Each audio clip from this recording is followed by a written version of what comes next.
it will just Great. So our first speaker today for this session is James Woodward from Sustain. So he's going to be kick us off, and then we'll follow with Rebecca from the Land Workers Alliance, and then Callum, who is Callum Sunderland, who is a just recently graduated from the Centre for Alternative Technology. So we'll hear from James first. James, over to you. Thank you very much, Becky, and yeah, thank you to Callum for organising the session and the Northern Rural Farming Conference for having us along today. Apologies if my voice sounds very hoarse. I'm sort of slightly losing it, so hopefully it kind of stays while I'm doing this. But no, I think this is a really good session. I think we often don't think enough about the role of local authorities in delivering more regenerative landscapes and supporting sustainable farming. I don't have any slides, so I'm just going to talk, and then at the very end I'm going to share my screen and just run through something very quickly with you, which hopefully will be interesting for everyone here. So sort of thinking about local authorities, local governments, I think it's fair to say that what they can do and what they have to deliver more sustainable farming policy is very much limited in comparison to what national government can do, and that's often because farming policy and budget is centralised, and farming policy often comes from a national direction, and it isn't always devolved down to the local authorities as well as it could be. But there are definitely some very key strategic things that local governments should build on and can do. And I'll just sort of touch on a few briefly, and I'm sure Callum and Rebecca will come in and talk about those and maybe other things as well. So first of all, the Environment Bill has become an act recently, and within the Environment Act, local authorities are going to have to create local nature recovery strategies. And I think what's really important is that these strategies, they have to recognise the role that agroecology and regenerative agriculture can play in delivering for local nature outcomes. And I think that those strategies could really be a good tool at providing some local strategic support for farmers to transition to agroecology over the next few years. So that's number one. I think those are really key. They're something that are legally binding for local authorities to do. So it's really key that we engage with local authorities on them and make sure that they can recognise that role that regen and agroecology could do for nature. I think county farms are really crucial. They've been lost quite a lot recently, and I think that there's definitely a role for making sure that local authorities see them as important local assets. I'm really keen to explore what legislation could be used to secure kind of what's remaining, and then whether there's support that government can provide to help local authorities that have already sold their county farms to buy those back or buy some of them back. The main thing I want to talk about in terms of from Sustain and what we're doing on the local authority level is around climate and nature emergency pledges. So we're trying to work with local authorities to, first of all, get them to declare a climate and nature emergency in their local area, and then start taking action on that. I believe about 3/4 of councils in England, it might be the UK level, but I definitely know in England, only about 3/4 have taken a climate and nature emergency pledge. So there's definitely room to make sure that all have, but only about 1/3 of those pledges actually have action plans that include food and farming, and the vast majority of those only actually reference collecting food waste, which is obviously one very sort of narrow single thing that could be done. So I think this partly potentially shows the lack of awareness that local councils have on food and farming locally, and they're often very much kind of energy, housing or transport specialists. So what Sustain has done is put together a new tool to help councils start to take those actions. It's called the Every Mouthful Counts toolkit. And that kind of sort of in of itself is like an action plan for food and farming on what local authorities can do. And some of those include freeing up land for community food growing, investing in local processing and storage facilities so that farmers can and kind of local food businesses can support more regenerative farming, and farmers can look to do more kind of local food system stuff, which tends to lead them more towards regenerative agroecological farming. We really want councils to support local farmers through food procurement contracts using dynamic food procurement. A really kind of key one, I think, it's quite interesting, but it's one of the actions I quite like is about supporting local kind of ethical, sustainable food businesses and farming businesses by providing lower rents for various kind of retail space or that kind of thing. And I think we're also really keen for local councils to use their comms channels to engage with their local communities on the importance of regenerative farming and agroecology in their local area to deliver for kind of climate, nature, and that sort of thing. I'll put a link to the toolkit in the chat after I finish, and I'm going to share my screen and just very quickly show you what the toolkit looks like on the farming side of things. So just to kind of touch on a couple of things I said there, we really think that procurement is something that could be a really good tool to drive sort of local change.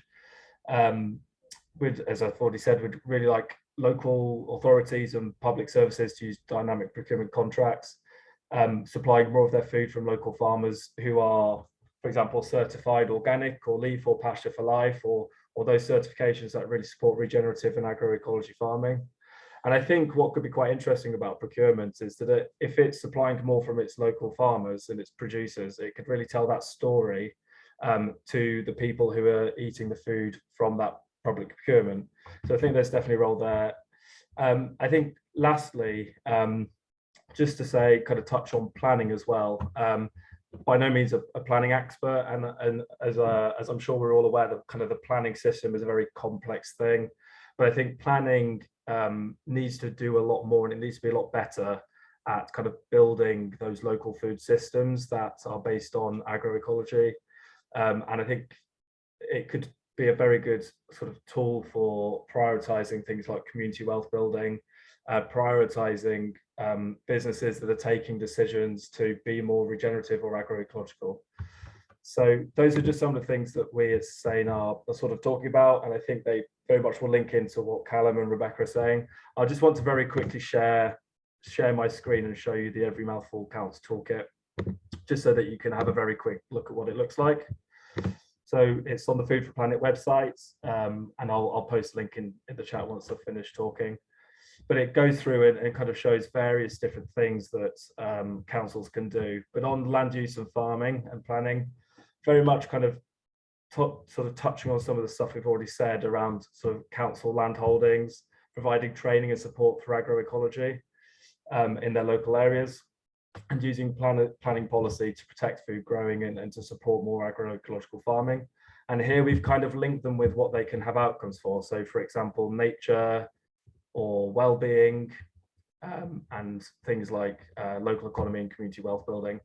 And then underneath there, those kind of quick wins come from these actions, such as, for example, supporting their local farmers to transition to agroecology, councils going pesticide free, and all of those sorts of things. So yeah, that's really it from me. I will hand back over.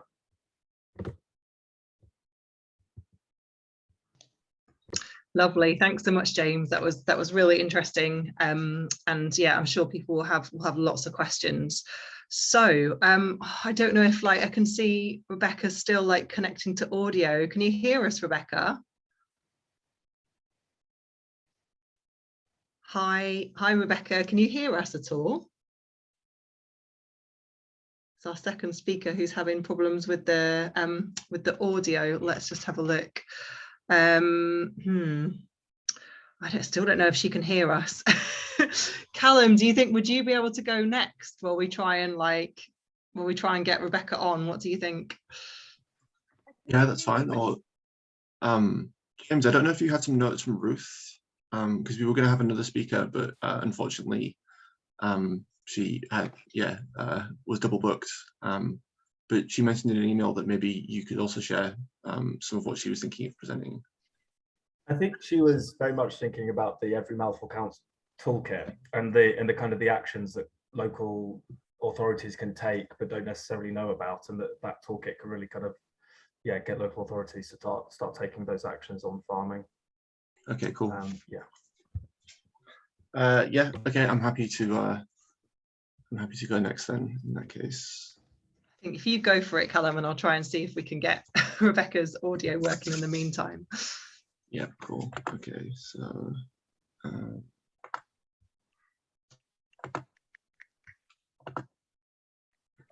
okay.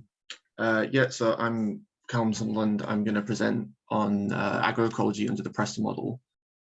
If you haven't heard of the Preston model before, or you're not familiar what it is, don't worry, I'm going to explain it as I go along.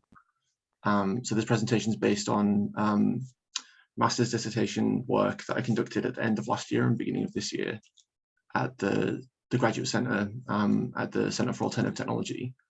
But I should also clarify that I'm speaking in a personal capacity, and yeah, what I'm about to say doesn't represent, you know, like a kind of official position of the Centre for Alternative Technology. So today, if I can make this move, there we go. Okay. So I'm going to begin by explaining Rebecca, is that you? Yes, I'm in, but I haven't got my presentation. Do you want to go first while I try and sort something out? Yeah, no worries. I'm happy to carry on. Yes, if that's okay, that would be good. Yeah, no problem. Thanks. Cool. Yeah, so I'm going to explain what the Preston model of community work is. Is everyone else getting that feedback as well? Rebecca, could you mute, please? Yeah, cool. Yeah, I'm going to explain what the Preston model is. I'm going to explain how its principles are applied to Lancashire's agricultural sector. I'm going to talk about what the outcomes were and what the constraints were as well. And a big part of my motivation for doing this research basically was that the Preston model has assumed this kind of incredible reputation really in the last few years, where lots of people are really advocating for this as potentially a very effective mechanism, both for local economic development and also specifically for supporting a transition to more sustainable forms of agriculture. But when I was kind of rooting around and looking for more details about what's happening, there's not really very much out there. And what does exist mostly comes from reports produced by either Preston City Council itself or the Centre for Local Economic Strategies, which is a think tank that they commissioned to help them design this kind of development strategy. And I felt that Preston City Council and the think tank they commissioned both have pretty clear kind of vested interests in presenting a very positive portrayal of what's happened in Preston. So I was interested to kind of, yeah, do some primary research to understand the details of what actually has gone on there. So the Preston model of community wealth building was first introduced in 2013. And this was in response to the collapse of a city centre redevelopment project called the Tidebarn project. So Preston used to be a major industrial centre, but then has experienced several waves of deindustrialisation where money and jobs have flown out of the city and relocated elsewhere or disappeared altogether. And in the wake of that, Preston City Council have been really struggling to try and attract inward investment into the city. And after the Tidebarn project collapsed, there was basically a feeling that there was a need for a complete reassessment of the council's kind of economic regeneration strategy because of this kind of long-term vulnerability to money flowing out of the city and failing to attract money to flow back in again. So there was a turn to this kind of emphasis on self-reliance and kind of using local resources for the benefit of the local area. And in the process of this kind of reevaluation, they came across community wealth building, which is a kind of development framework that basically understands economies to be like a leaky bucket. So in this idea, there's kind of wealth in the bucket, but then all of these holes mean that the wealth is always draining away, either relocating elsewhere or, you know, being appropriated through shareholders' profits, through contracts, major contracts, things like this. So the idea of community wealth building basically is to try and plug as many holes in the bucket as possible so that wealth generated in the bucket stays in the bucket and provides local benefits. And so Preston City Council came upon this kind of development framework, and then they made a partnership with other public sector institutions in the city, which they call anchor institutions, and they're outlined on this map.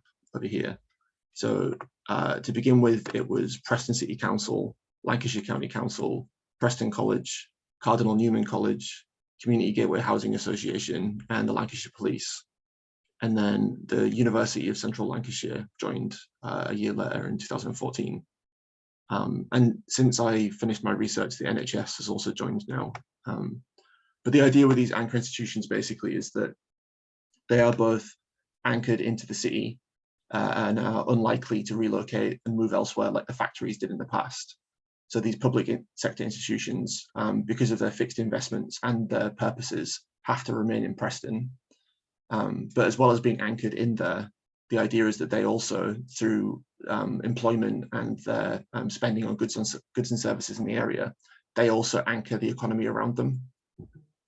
And so together, this partnership have been implementing these principles of community wealth building, which in Preston, that has involved something they call progressive procurement, which is where they take all of the money spent on goods and services by this partnership of anchor institutions, and instead of spending that money on massive contractors like Serco or G4S or whoever, where that money filters back out of the economy again and into the shareholders' pockets. The idea is that they prioritize social values within the allocation of contracts. So they have a list of economic, environmental, and social objectives that they aim to meet through that spending. They also want to increase the localized investment in the area. So that would be doing things like creating local or regional investment banks, or taking the public sector pension fund and redirecting that investment into the local area. They've been pursuing various kinds of labour market reforms. So that's things like increasing wages, increasing opportunities for career progression, training, education, this kind of thing.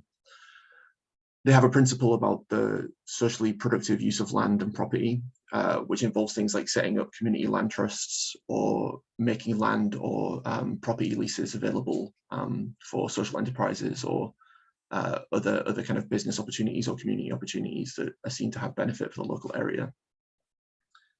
And then the final principle, which is often perceived as being the most radical aspect of the Preston model, is alternative ownership. So one of the main kind of centering perspectives within community wealth building is about increasing democratic control over the economy. And so in Preston, they're trying to pursue this by increasing the number of worker cooperatives, where employees in a company own and manage the company themselves, and through municipal enterprises, where either the city or the county council would own and operate businesses. So in terms of how that has been applied to Lancashire's agricultural sector, for the most part, it hasn't really. The main thing that has been happening in Preston is that some of the anchor institutions have increased the local procurement of food from local suppliers.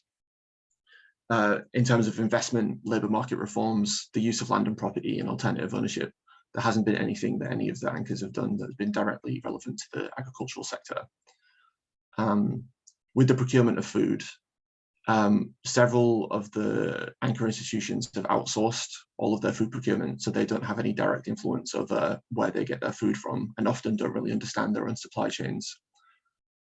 Preston City Council does procure some food, but it's probably less than £50,000 a year worth, and so relatively small. But they are increasingly procuring that from local suppliers, and I think they have an increasing share of organic produce as well. Lancashire County Council and the University of Central Lancashire, they both procure significantly more, in the order of millions of pounds. And both of them also are now claiming that either all of their food or the majority of their food is locally sourced. However, the devil's a bit in the details with this, because the way that local procurement is defined is that the food has to be sourced locally. So it can be a national or international firm that just has a warehouse or distribution centre within a 35-mile radius of Lancashire. So some of this food that is counted as local is still procured through some of the biggest food logistics organisations in the UK at the moment. But there has been a considerable expansion, nonetheless, at least to local suppliers. But then the character of production hasn't really been, to be honest, on the agenda, which is something that I'm going to come back to in a bit.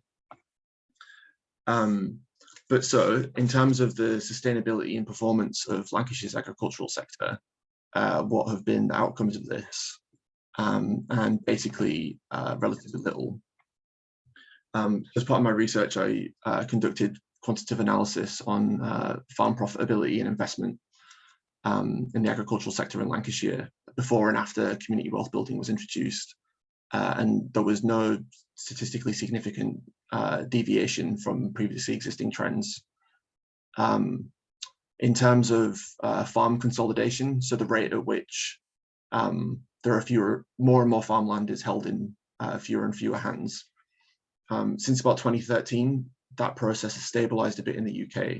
So in that period, small farms have begun to slowly grow again, and very large farms have begun to slowly decline, reversing the previous trend in which farms were expanding and swallowing up more and more land. This is only a very gradual shift, but it has happened. Whereas in Lancashire, that shift was much less pronounced, and very large farms have continued to dominate in excess of national trends. And more research would be needed to understand exactly why that's happening. But many of the people that I spoke to during my research suggested that small and medium-sized farms continue to be locked out of the procurement contracts for the Preston model. And it's basically medium-scale, relatively large, medium-scale distributors and wholesalers get the contracts, and then they procure mainly from large farms. And so this potentially is evidence that large farms are benefiting from the Preston model, but not really others. In terms of sustainability, again, this was something where I didn't come across any evidence really of any significant shifts within the broader sector. There are very few organic farms in Lancashire, less than 1% of the total are registered as organic. And in the process of research and interviews, there was only one farm in Lancashire that was kind of confidently identified as being explicitly agroecological, which was Blacksbottom Farm. If anybody knows of any others, I would be really glad to hear of them. But one of the points that came through from this that many of the research participants emphasised was agroecological producers haven't really benefited from the Preston model, partially because they haven't existed in the first place. And one of the objectives of the Preston model was to basically identify gaps in the supply chain and then establish worker cooperatives that will be able to meet those needs. And in terms of agriculture, that hasn't really happened. So the relatively slow progress in these terms, I think, relates to some of the constraints that the Preston model has been subject to. One that people often talk about in this context is political commitment, and people did identify there being an aspect of this. Some of the people that I interviewed felt that there was a kind of level of complacency within the anchor institutions, so that if they felt that they had local suppliers, then local meant that it was sustainable and it meant that it was providing social benefits. And there wasn't really that much ambition or initiative to push for kind of more substantial changes in production practices beyond that point. However, I think it was also clear to me that there were many people involved in this who did have a genuine, at times genuine kind of passion and commitment to really trying to transform the organization of the economy and by extension, food and farming. And I think there were other kinds of constraints that also played probably a more significant role here. But this issue of commitment also relates to administrative fragmentation. So the Preston model was built around this partnership of different institutions, and part of the impulse behind that was to increase kind of participation and the kind of democratic character of the model, and also basically because that extends the kind of influence and reach that these institutions have when they partner together. But at the same time, in practice, what this has resulted in is a level of administrative fragmentation, where these anchor institutions don't appear to be really coordinating or even communicating with each other. So a lot of in the interviews, it was clear that a lot of these institutions just don't know what anyone else is doing. And some of them also have at best an ambivalent relationship to the idea of the Preston model. So Lancashire County Council, for example, even though they're on all of the documentation and included in all the reports, basically disavowed any relationship to the model and said that's Preston Council's thing. If you're interested in that, you have to talk to them. That's nothing to do with us. And this, this kind of fragmentation then I think limits some of the opportunities for much more ambitious and coordinated and expensive interventions, because at the moment it feels like it's taking quite a lot of work to sustain just the level of partnership and consensus that presently exists. And I think if that partnership became more demanding and more interventionist, and particularly if it was something that entailed winners and losers, that kind of controversy would make it, I think, harder to sustain that kind of whatever level of collaborative relationship it is that does presently exist.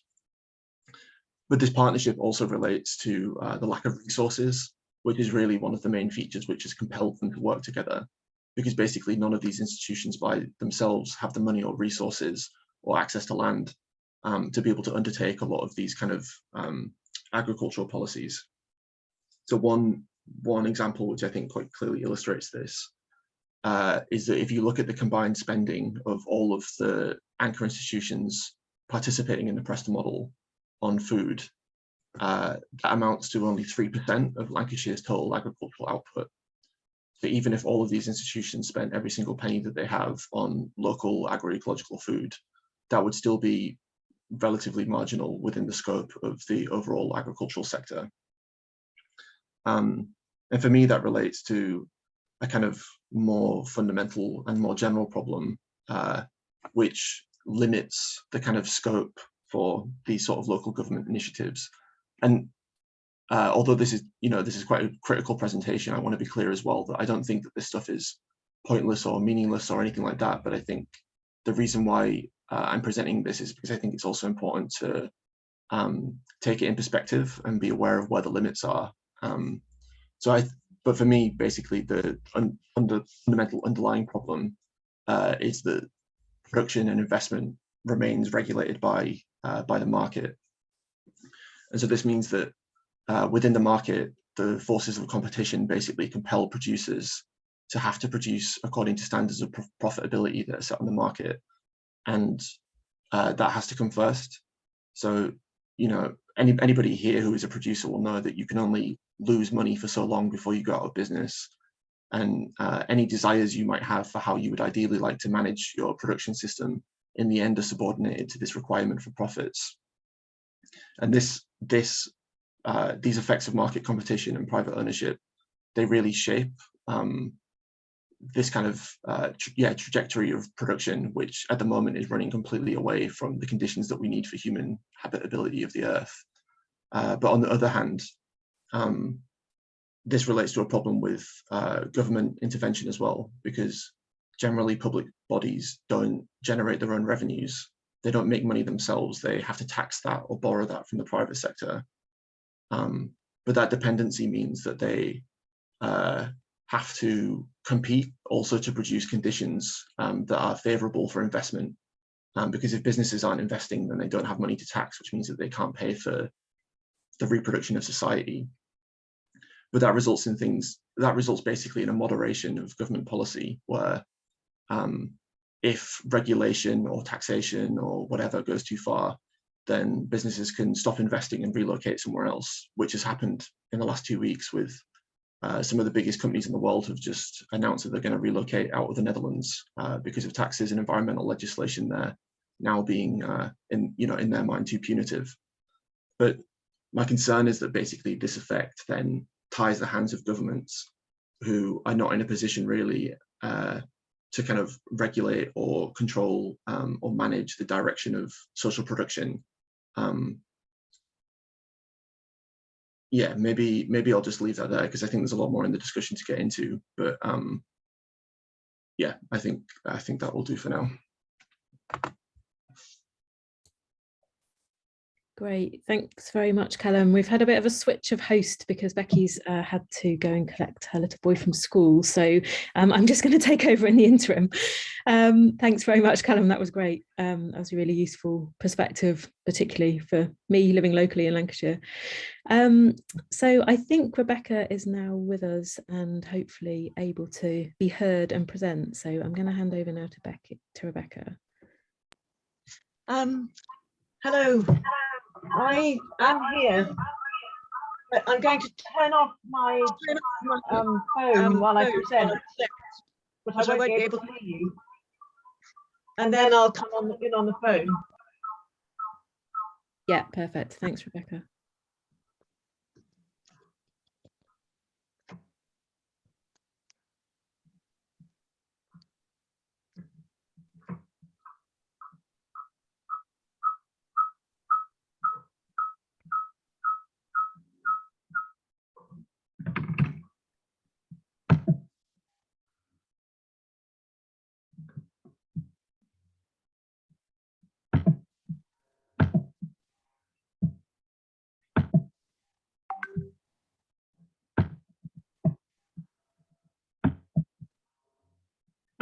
Okay, I'll be with you in just a minute. I'm just sharing my screen.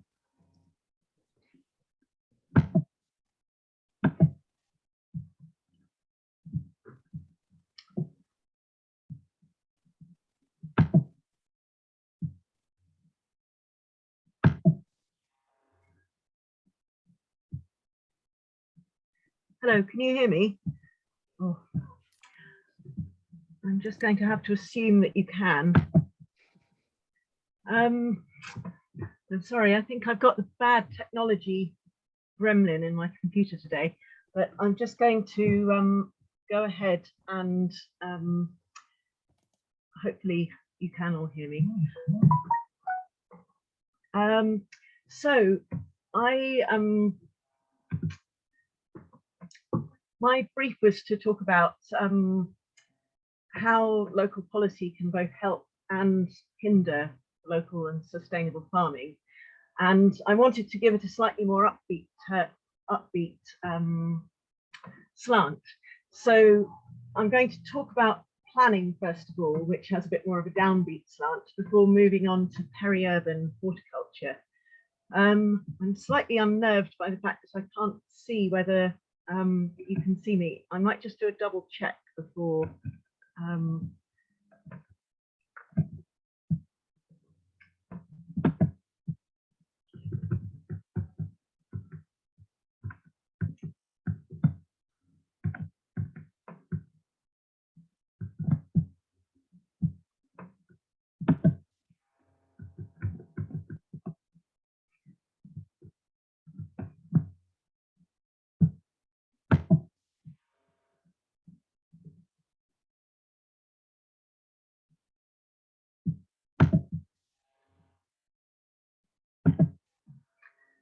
Hello.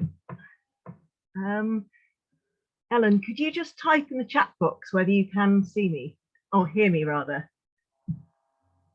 Thanks.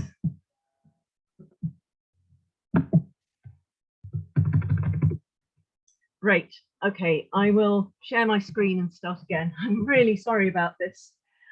Okay, so share screen.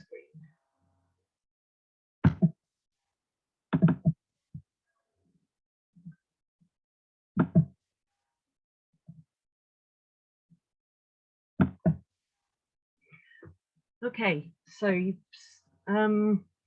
what I'm going to focus on today is, first of all, rural local authorities and planning and council farms, and then look at peri-urban farms and the really exciting things that are happening on some peri-urban council farms in London. So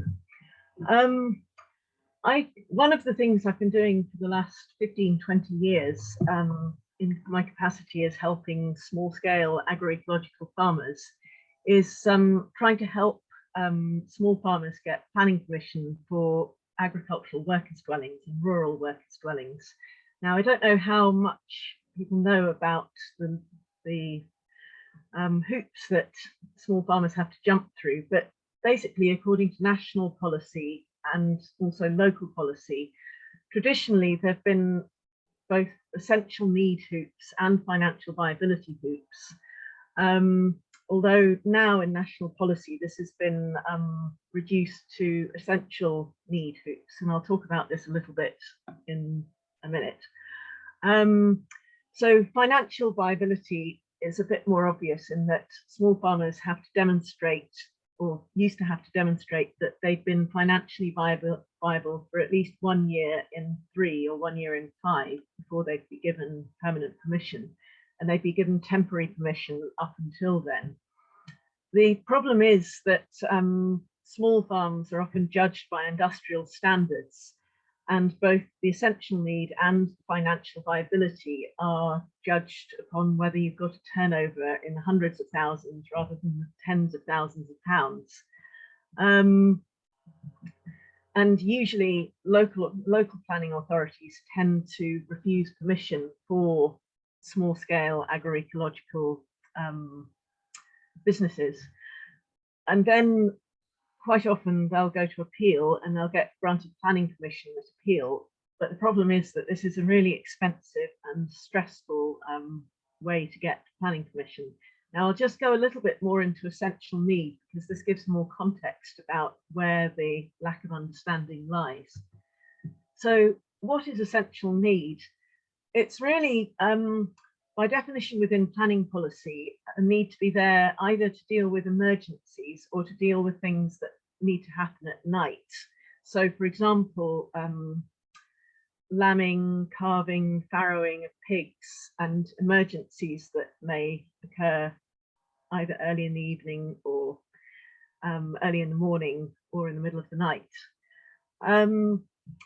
What the definition of essential need hasn't hitherto really included, but we would argue as small-scale growers, it really makes it impossible to run your business if you're not there.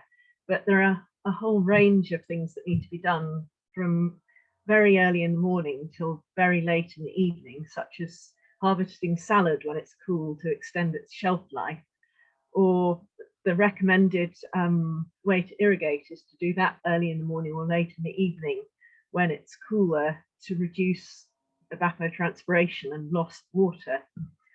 Anyone who's ever kept hens or any other poultry will be aware that foxes are on the prowl at dawn and dusk, and that's when they need to be kept in to keep them away from foxes.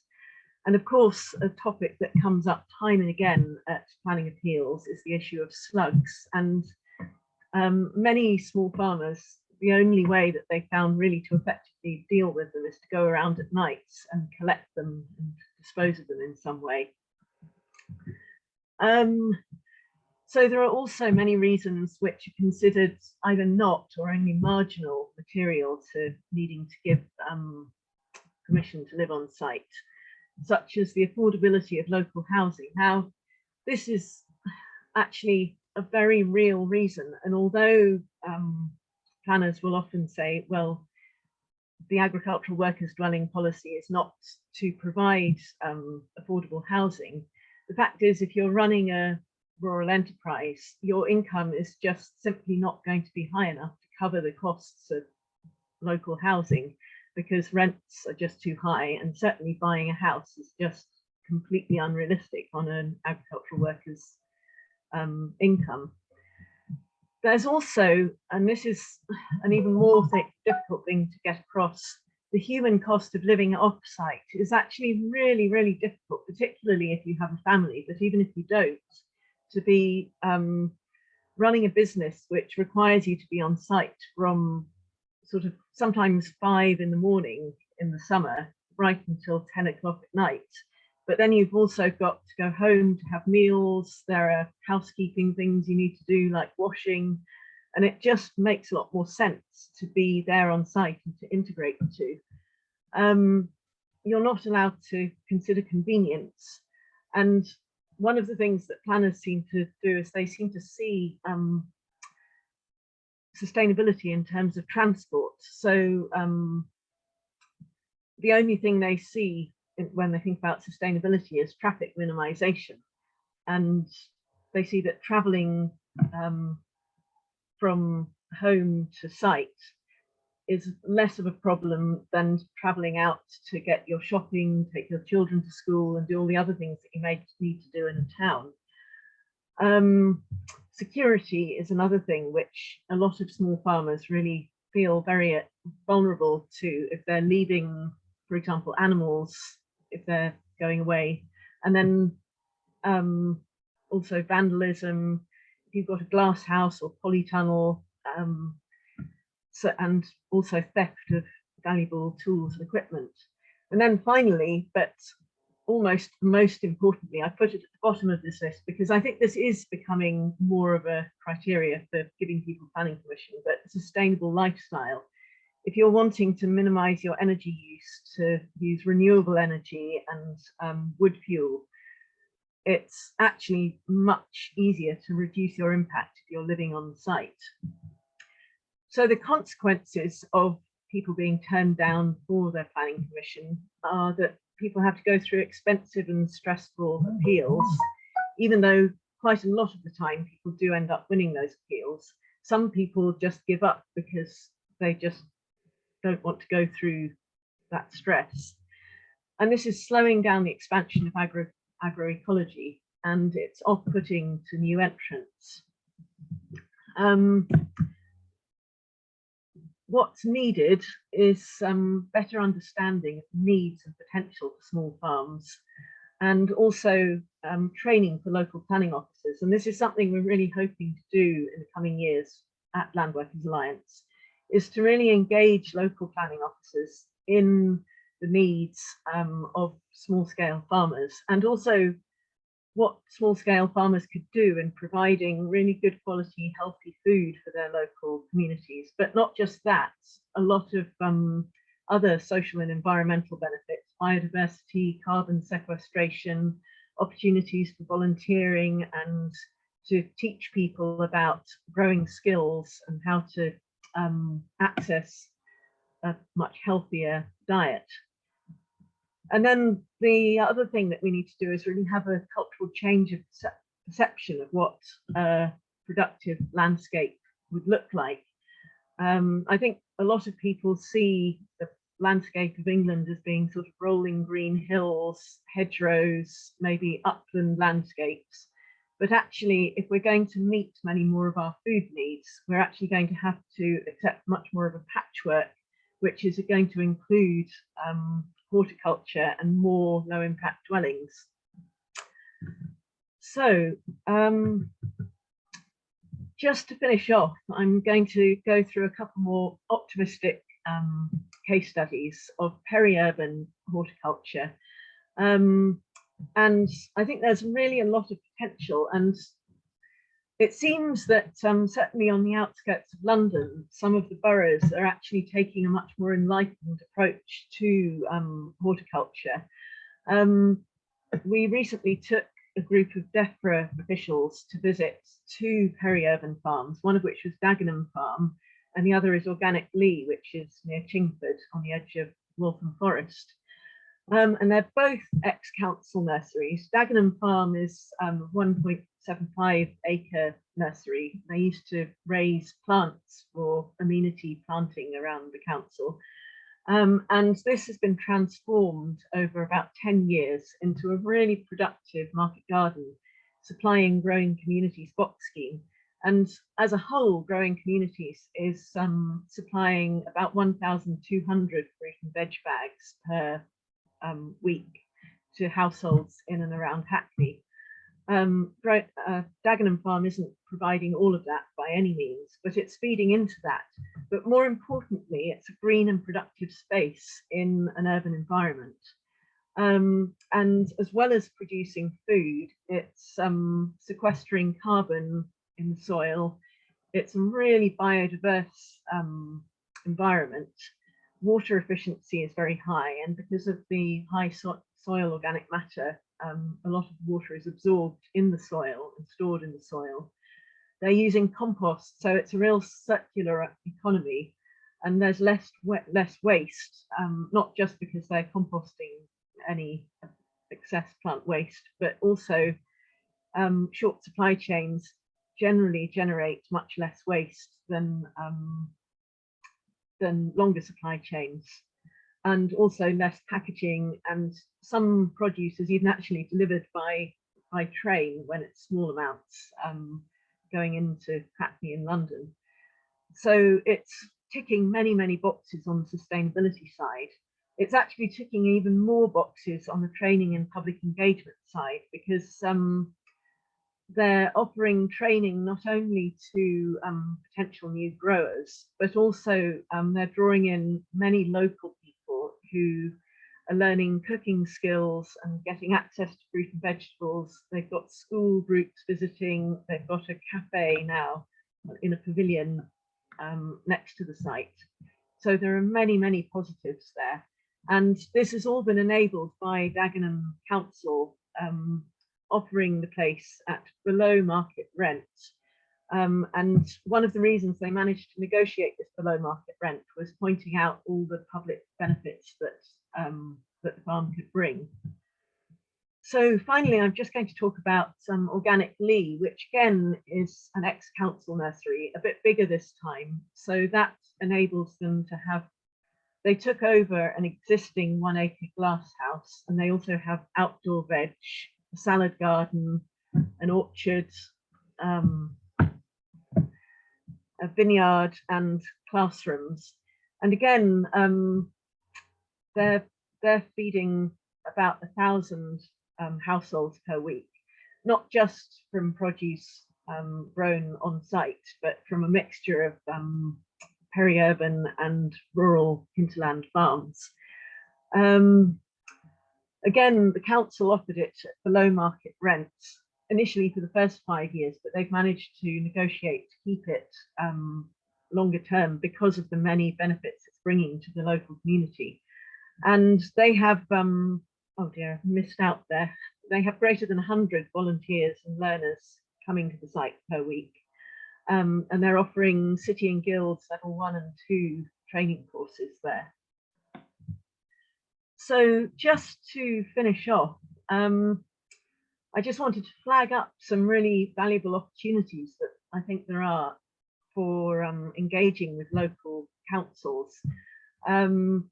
The National Food Strategy, one of the recommendations under recommendation 14 is that local authorities should develop a local food strategy. And I think this is a really valuable opportunity if it comes through in the food strategy white paper to start lobbying and working with local authorities. I think our movement has many solutions, and we really need to inspire local authorities with what we can offer to support the things that we're doing.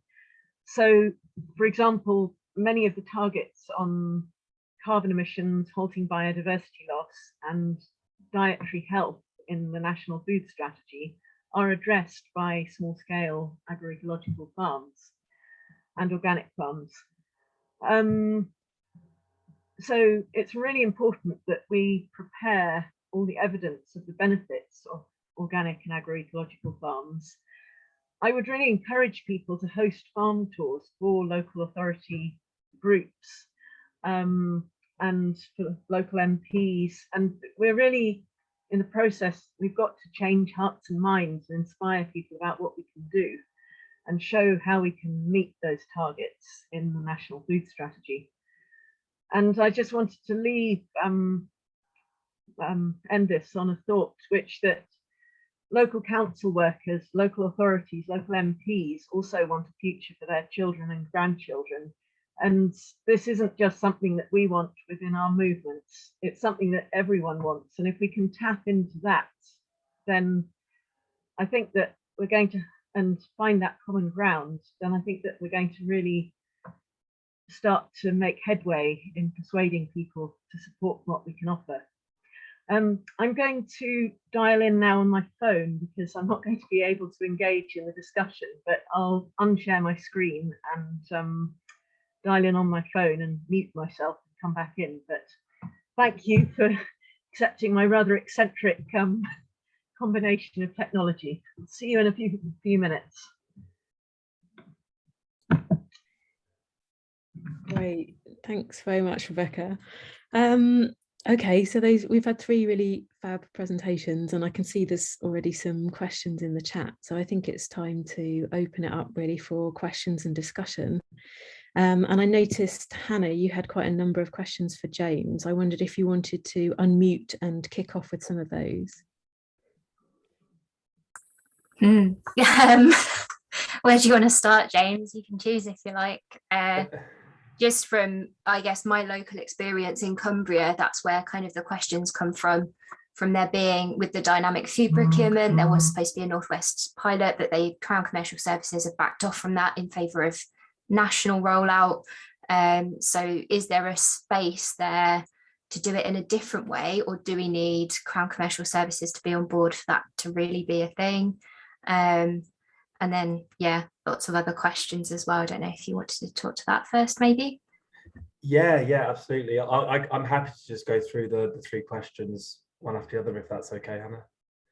Lovely. So on the first one on procurement and about the Crown Commercial Services, etc., I think absolutely local authorities can lead the way on this. And I think the Preston model has shown that local authorities can lead the way on procurement and that they don't need to rely on national government to do this. Obviously, as Callum highlighted, the Preston model hasn't prioritised food and farming within that, but there's absolutely no reason why other local authorities can take that approach that Preston has taken and put food and farming up at the top of its procurement agenda. On the second one, so how councils could work with local organisations and individuals to deliver on climate, nature and food, and whether the toolkit does that, and rather than telling farmers what to do, how can policy interact with local people? 100%, it can't be about telling farmers what to do, but rather, I think, and that's what the toolkit we've created, I think, does a really good job of it. It's about getting councils to create opportunities and to create opportunities and to create kind of foundations so that local people, whether those are farmers or other people that have a local stakeholder in food and farming in the area, can kind of build on and use. And I think that's what local councils have to be doing. And 100%, I would love to see councils working with local reps from the Nature Friendly Farmers Network or other kind of farming organisations that really want to see a kind of a regenerative agroecological future, and to work with them to sort of support farmer action and get farmers taking the right actions that work for them over the short and the long term. And then on the last question around kind of local authorities plugging their knowledge gaps on food and farming and nature, NRFC, is that Nature Recovery Networks? Yeah, sorry, Nature Recovery Networks, yeah. So that's a really difficult one, because one of the I think one of the underlying problems is that local authorities are never really given the budget to do innovative stuff on food and farming. I think that's one of the barriers to procurement, for example, and kind of getting local authorities to do more dynamic procurement. And I think that then also kind of feeds into other things that they should be doing on food and farming locally. I guess with the local nature recovery strategies that local authorities are going to have to do, which should probably encapsulate some of this stuff around food, farming and nature, I think there's probably a role for us as kind of NGOs and stakeholders to support farmers to feed into that and to help farmers kind of come together and be a good kind of convener on helping farmers come together around that, because I think it's absolutely crucial that farmers' voices are heard in that. And I think these local nature recovery strategies are going to be quite an important local direction around land use in the future. So yeah, whether they'll plug their knowledge gaps, I don't know. I think they'll probably rely on others to bring that knowledge to the table. But yeah, hopefully, we can all help farmers bring that knowledge to local authorities. I hope that all sounds okay. Thanks, James. That was a lot quicker than I thought it might be, but yeah, great, thank you. No worries. Thanks, Hannah. Brilliant. Thanks, Hannah and James. There's a question from Bella for Callum. Bella, do you want to unmute and ask your question?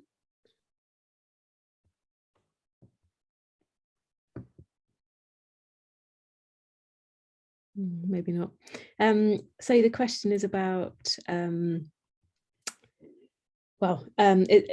is about how do we bridge the gap when if there are a few agroecological farms, like, well, what comes first? How can we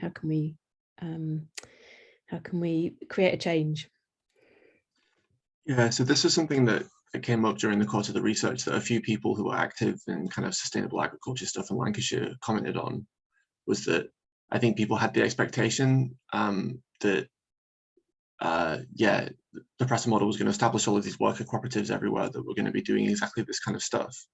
And yeah, for many people working in procurement, you know, they, even if they wanted to, they couldn't procure this kind of local agroecological food because for the most part that didn't really exist.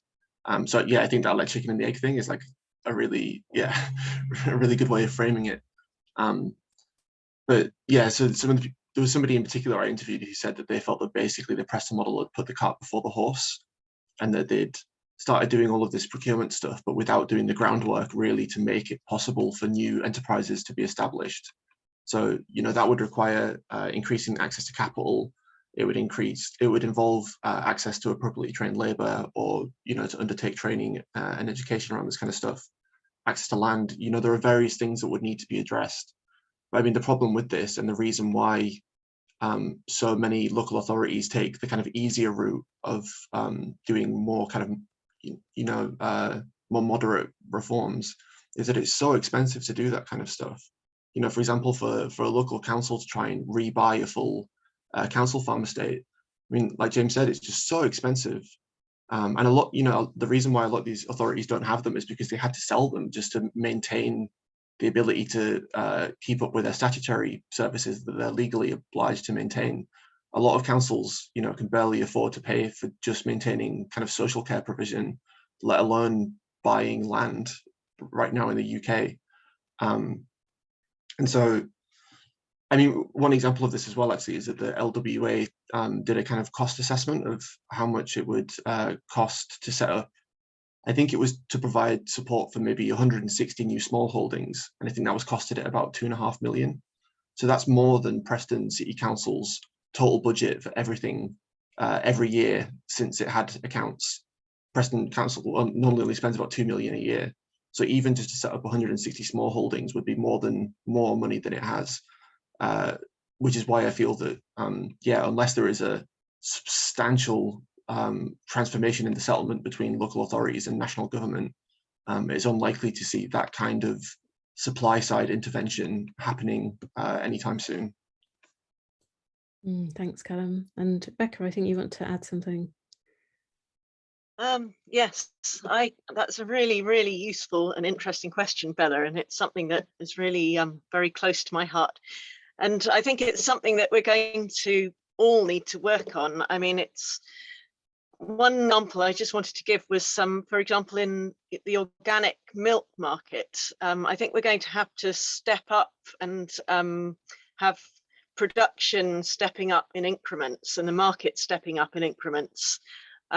Because the problem with when organic milk increased, it stepped up in really big steps, and suddenly there was a big oversupply, and then farmers couldn't sell it at a price that covered production. And then when they finally did get the market sorted out, then the market had died away. So I think we need to be looking at a really long-term plan over, say, 10 years. And the other thing is we need to be training up the people who can actually do the production, the farming. And we have less than 1% of the population now are working in farming. And in order to provide enough food to supply food at the scale that is needed for agroecological production for many, many people, we need many, many more people. I mean, we need to quadruple or multiply by 10 the number of people who are working in farming, and that's not going to happen overnight. I mean, you know, there's problems we've got within the labour in horticulture at the moment, conventional horticulture sector. So I think it's essential that local authorities, national government and grassroots organisations like Land Workers Alliance, OGA, CSA Network are all working together to train and develop enough people to work in the sector, and then to develop the markets in tandem so that there are places for new entrants to sell their produce into. So this is a long game we're in, really. Yeah, thank you. And maybe that picks up on Hannah had another question, which was around, yeah, acknowledging all the constraints and the issues which are evidently there. There's clearly no quick and easy solutions. Yeah, what do you think? Where do you think the energy should be focused? And yeah, I guess what would you see as the priorities being? Helen, maybe first, or wait, Rebecca, yeah, go for it. Oh, it's so hard to know which are the priorities, because really everything needs to be happening at once, but a bit of everything happening at once and then a bit more of everything. Within the Land Workers Alliance, we've got this idea of the horticulture renewal programme, which is a sort of framework which goes all the way through from recruitment of school leavers to distribution of produce and managing to get a better margin through farmer-focused routes to market. And that then includes, after recruitment, you've got training and then start-up farms and then access to land, mentoring, so that you've got a whole wraparound approach to helping people come into the sector and then stay in the sector. And we really need this for all kinds of farming. And if you try and focus on one before another, then you're going to get, for example, lots of people coming into farming, but nowhere for them to train, or there's not going to be an adequate income to attract people who are school leavers. So we need to be working on all these fronts at once. But I think there are enough of us in this movement now for us to all be working on these different fronts. We just need to coordinate and communicate. Great, thank you. Callum, do you want to add to that?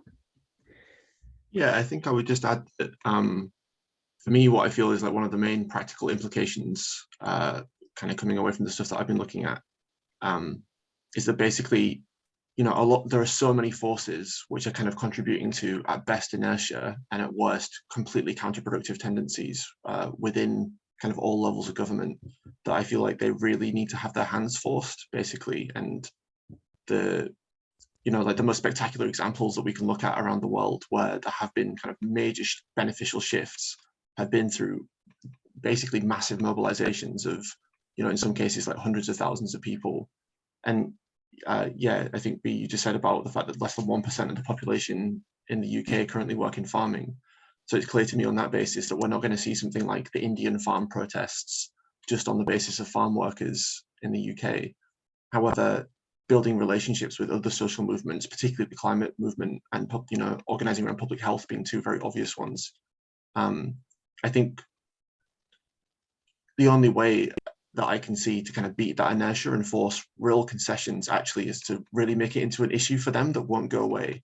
It needs to be something that they can't ignore. It needs to be something that is put right at the center of the agenda and held there and held there and held there until it gets addressed.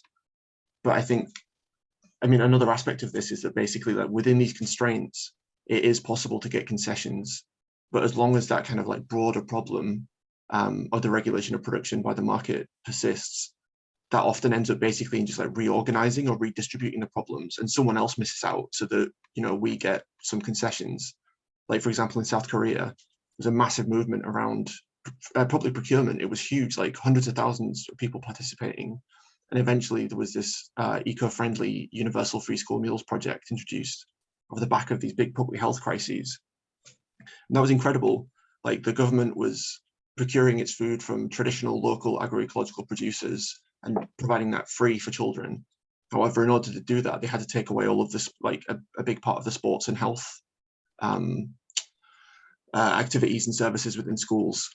And so, you know, there are limits that we can push against, and we need to push against those limits, but we also, you know, we have to find ways of breaking through the limits altogether. But it, you know, take it a step at a time. But the point of all of that basically is to say that I think we need to be coordinating between movements and really pushing as hard as we can with this stuff.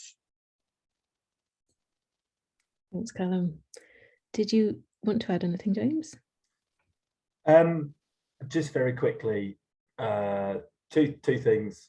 I think it's really difficult to prioritize, as Bea was saying, because I think all of these different things link with each other, and they kind of need to be getting all of those working in tandem. and kind of touching on what Callum was saying, I think, you know, it's something that in Britain we maybe sometimes shy away from a little bit, but I think it's becoming increasingly important that the British public as voters start to show their local council candidates and their local MP candidates that food and farming is high on their political agenda when they're voting. And I think the more potential MPs and potential councillors from all the kind of political parties are seeing food and farming being an increasingly important part of people's decision about when they vote, the more likely it is that that politicians and parliamentarians and people who make those decisions on the local level and on the national level start to kind of take it seriously and see that it could be difficult for them to gain voters if they're not taking food and farming seriously as political issues as well. And really, I guess, you know, if you look around the world at agroecology as a movement in particular, it is a very political movement. It's about creating equity and social justice alongside environmental outcomes and justice and all those things. So yeah, I think making food and farming a top political issue is an important part of starting to get all of the other things to start happening at a local council level. Yeah, thank you. So I've got a question sort of building on something that Jeremy's put in the chat, and then I actually have to leave, so I'm going to hand over to James, who's going to facilitate the rest of the discussion and close the session. So apologies for the tag teaming today. Yeah, so I was just thinking, with my other hat on, I coordinate a small market garden which we've just set up and a farm start programme, and we've been supported by our local council, which has food and farming as one of the priorities from the People's Jury. But I guess, and they are looking to engage the farming community locally. But I guess I was picking up on Jeremy's point. I was thinking, you know, well, there's so many, everyone is time poor, and there's so many organisations, you know, trying to do this from different angles. And how do we kind of marry up the, I suppose, the national initiatives and some of the local ones, and how do we make it easy for people to kind of get engaged? And I don't know, do you want to add to that, Jeremy? Yeah, thanks. Oh, sorry, wrong one.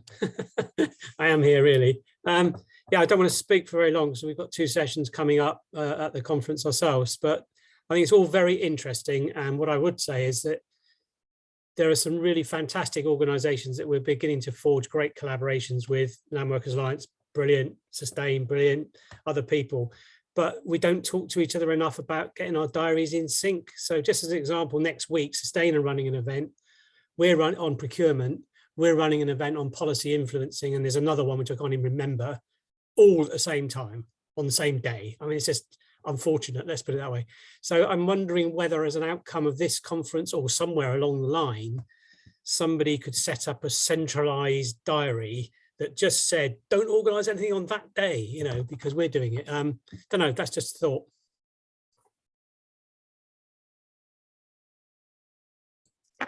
Yeah, I guess from the NRFC perspective, we've been frantically liaising with as many organisations as possible over our autumn dates. So I know the challenge, and yeah, I don't know, maybe there's a way of doing that. There's a communications network where I guess a lot of the comms people are. Maybe there's a route through that. So yeah, I'll probably leave you with that question then in terms of farm, you know, yeah, the local farming community and how we marry the kind of national and local initiatives. And I'm afraid on that point, I'm going to duck out and hand over to James. So thank you for taking over, James, and thank you to all of you for your inputs. Thanks, Ellen. I guess just to sort of